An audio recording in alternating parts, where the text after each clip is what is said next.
Welcome back to another video. Today I'm testing 4 different jump starters and air compressors. I'm not here to waste your time. I want to get straight to business and talk about the pros and cons of each one. The first test I wanted to do is to see if we can pump up the Miata's tires from 0 PSI up to 26 PSI. And it was able to do it without any issues. And it did it in 3 minutes and 16 seconds. Kind of slow, but was able to do the job. I built a camper van, I ran ProMaster, and I like to push its limits. Yeah, baby. So to do that, I need to drop the tires PSI to 50 PSI. So I want to see if it was able to pump up the tire from 50 PSI to 80 PSI. Although it was stated that its max PSI is 160 PSI, pumped non-stop and overheated at 7 minutes and 13 seconds. Another significantly important thing I wanted these to do is be able to jump start my van or Miata or what have you. I went ahead and pulled the fuel fuse so that the Miata can crank non-stop.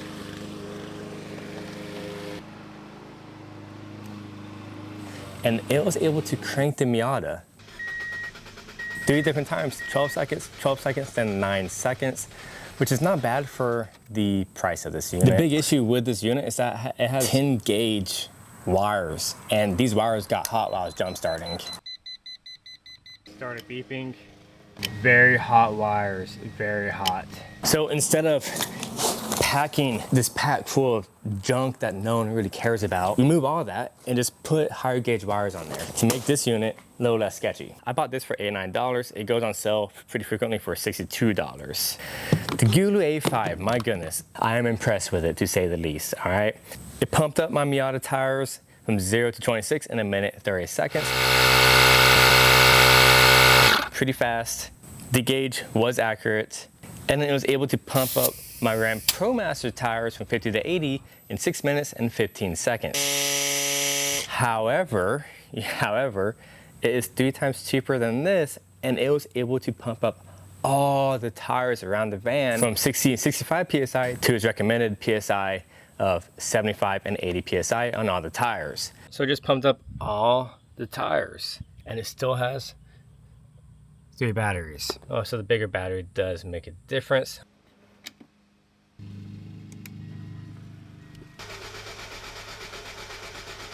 It was able to spin that starter for 21 seconds, 19 seconds, then 12 seconds. A total of 52 seconds. That's pretty dang good. Cable's hot. Not as hot though as the Yaber, but still hot. We're at half a battery. And it does have 8 gauge jump starter wires, which is what it needs. And its carrying case is my favorite out of all 4 of them. Now the third cheapest or second most expensive one is the DeWalt jump starter. It can do all the things, just not superiorly, right? It can do it all, but not that great. I was able to pump up the Miata tires from 0 to 26 in 2 minutes and 14 seconds. So that's roughly 45 seconds slower than the GOOLOO, but faster than the Yaber.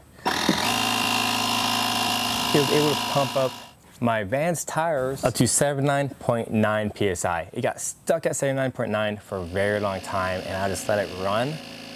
And it kept running for 12 minutes and 41 seconds until I decided to turn it off because it was literally smoking from the compressor. And now I just won't get past 79.9, and I don't want to cook it too bad because you can see it's already cooking like a barbecue inside there. It got to 130 degrees Celsius, which is extremely hot. This is what it is in Fahrenheit. And smoke started coming out of this at 10 minutes and 5 seconds. Yeah, this does have a sealed lead acid battery inside of here, so compared to the other 3, it's not lithium. So this is an old school unit, just modernized. Freezing temperatures, sealed lead acid, that's the way to go. If you're in freezing temperatures all the time, you don't want lithium ion battery.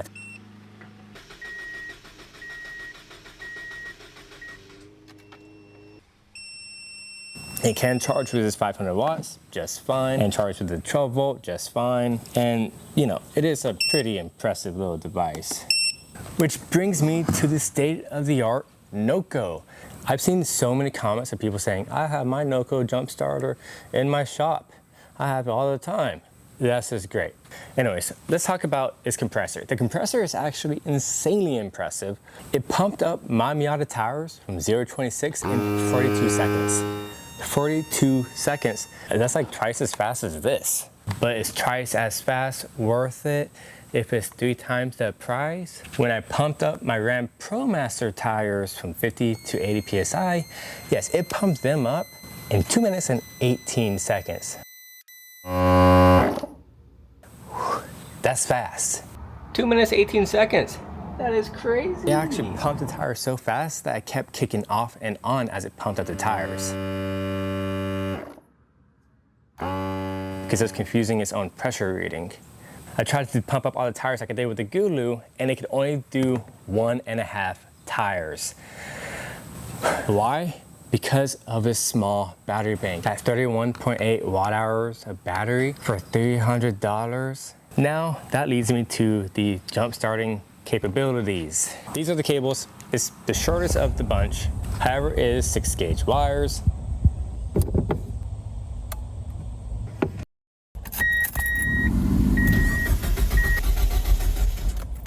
It's still ready to go. That's pretty good.